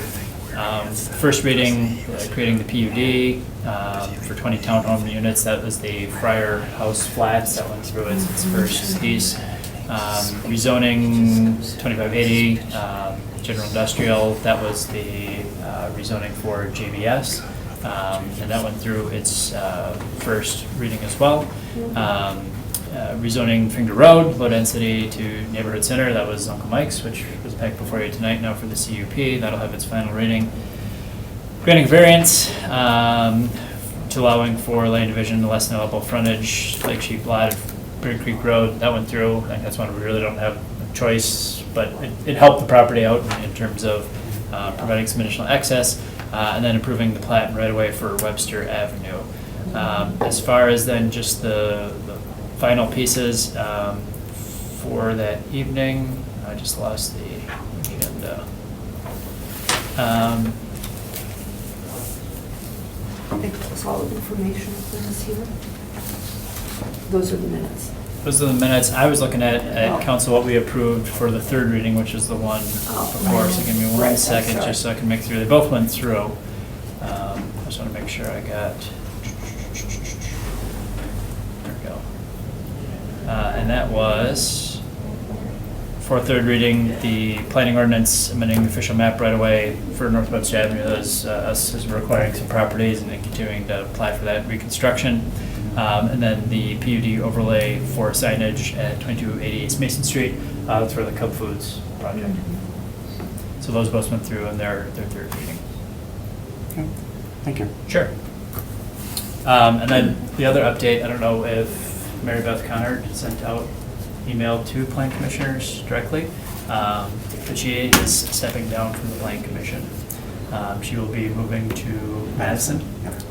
So, yes. When she came in and talked to me, she's like, well, when are you going? And it was like 5 days. And so she just wanted to send her regards. She really appreciates her time here. Really enjoyed working with a great group here. So we'll be looking for a replacement for her to appoint to the Plan Commission. I know the mayor, Celestine, Bill Lockery are looking at vetting some candidates in terms of making a recommendation. Hopefully get the next council meeting so we can make sure we're at full capacity here moving forward.